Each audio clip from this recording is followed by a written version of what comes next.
حي على الفلاح.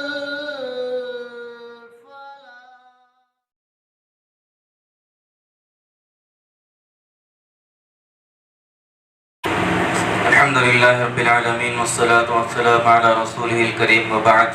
أعوذ بالله السميع العليم من الشيطان اللعين الرجيم من همزه ونفثه ونفثه. بسم الله الرحمن الرحيم. يا أيها الناس قد جاءتكم موعظة من ربكم والشفاء لما في الصدور وهدى ورحمة للمؤمنين. سورہ یونس کی یہ آیت کریمہ ہے.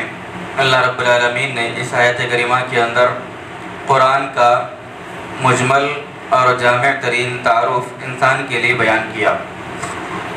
قرآن کی صفات، قرآن کی رحمتوں اور برکتوں کو اللہ نے اس میں گنوایا. اللہ نے سب سے پہلے قرآن کا تعارف کرتے ہوئے تمام انسانوں کو خطاب کیا. یہ نہیں کہ صرف مسلمانوں کو، صرف ایمان والوں کو اللہ نے اس میں خطاب نہیں کیا، بلکہ دنیا میں آنے والے تمام انسانوں کو اس میں خطاب کیا. اس سے مطلب اور اس کا مفہوم یہ نکلا کہ قرآن مجید صرف مسلمانوں کی کتاب نہیں، قرآن مجید صرف مومنوں کے لیے کتاب ہدایت نہیں، بلکہ قرآن اور قرآن کا پیغام ساری انسانیت کے لیے ہے، چاہے وہ کسی بھی نسل کا ہو، کسی بھی رنگ کا ہو، کسی بھی شہر کا ہو، دنیا کے کسی بھی خطے اور کسی بھی زمین کا ہو. قیامت تک آنے والے ہر انسان قرآن کریم کا مخاطب ہے اور قرآن کریم کا وہ مکلف ہے. اللہ نے کہا کہ یا ایھا الناس قد جاءتکم موعظۃ من ربکم، اے لوگو تمہارے رب کی جانب سے تمہارے پاس ایک نصیحت اور ایک موعظت آئی ہے. سب سے پہلی صفت قرآن مجید کی اللہ نے یہ بیان کی کہ یہ قرآن مجید انسانوں کے لیے نصیحت ہے اور موعظت ہے.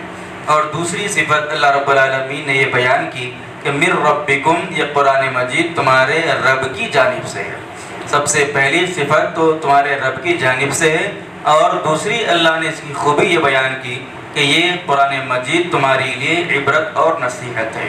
اب جو کوئی آدمی قرآن کو اس طریقے سے پڑھے کہ اس سے عبرت حاصل کی جائے، اس سے نصیحت لی جائے، تو آدمی قرآن سے نصیحت حاصل کر سکتا ہے.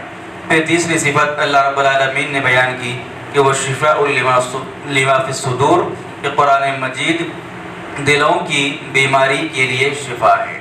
امراض قلوب اور دلوں کی جو بیماریاں انسان کو لاحق ہوتی ہیں، ان دلوں کے امراض اور دلوں کی بیماریوں میں قرآن مجید، قرآن کی آیتیں اور قرآن کی صورتیں شفا کا اور دوائی کا کام انجام دیتی ہے. مختلف قسم کی دلی امراض اور قلبی امراض سے انسان اپنی زندگی کے اندر دوچار ہوتا ہے. اللہ نے کہا کہ اس طریقے کے ہر قسم کے دلی یا قلبی یا روحانی بیماریوں کا قرآن مجید علاج ہے. شرط یہ ہے کہ آدمی اس پر ایمان رکھتے ہوئے ان بیماریوں کا علاج تلاش کرے اور اس کو قرآن مجید کے ذریعے علاج کرنے کی کوشش کرے.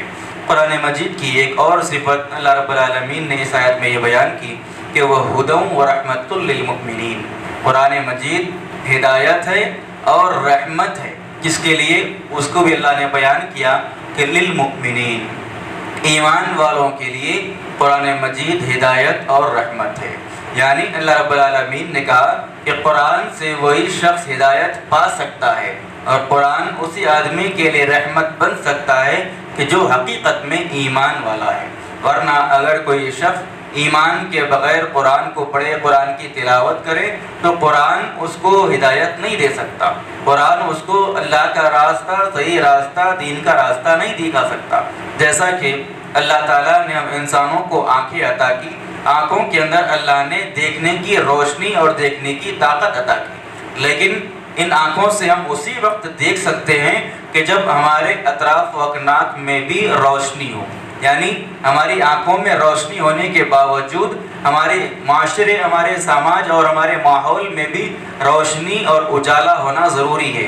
ورنہ صرف آنکھوں کی روشنی ہے، ماحول میں اندھیرا ہے، تو ہم آگے کی چیزوں کو، ہمارے سامنے کی چیزوں کو نہیں دیکھ سکتے. اسی طریقے سے اگر آنکھوں میں روشنی نہیں، سامنے روشنی ہے، دن کا اجالا ہے، اس کے باوجود ہم ان چیزوں کو دیکھ نہیں سکتے. اسی طریقے کی مثال ایمان اور قرآن کی ہدایت کی ہے. کہ آدمی قرآن سے اسی وقت ہدایت پا سکتا ہے کہ جب کہ اس کے دل میں ایمان کی روشنی، ایمان کی لو جلے، اور قرآن بھی اسی آدمی کو فائدہ دیتا ہے کہ جس کے دل میں ایمان کی روشنی ہو۔ تو اللہ نے کہا کہ قرآن سے ہدایت اور قرآن سے رحمت طلب کرنے کا سب سے بنیادی اور واحد راستہ یہ ہے کہ دلوں کے اندر اللہ پر، اللہ کی ذات پر ایمان کو مضبوط کیا جائے۔ اگر ہم قرآن مجید کو پڑھتے ہیں، قرآن مجید کو سمجھنے کی کوشش کرتے ہیں، اس کے باوجود قرآن کے ذریعے ہمارے زندگیوں میں کوئی تبدیلی نہیں آتی، اس کا مطلب یہ ہے کہ کہیں نہ کہیں ہمارے ایمان کے اندر کھوٹ اور کمی ہے۔ لہٰذا ہم قرآن سے اگر ہدایت نہیں پاتے تو ہم اپنے ایمان کی خیر میں نہ آئیں، اپنے ایمان کا جائزہ لیں۔ اللہ رب العالمین سے دعا ہے، رب العالمین ہم تمام کو قرآن مجید کی آیات پر غور و فکر اور عمل کی توفیق عطا فرمائے، آمین۔ سبحانک اللہم و بحمدک، نشہد ان لا الہ الا انت، نستغفرک و نتوب الیک۔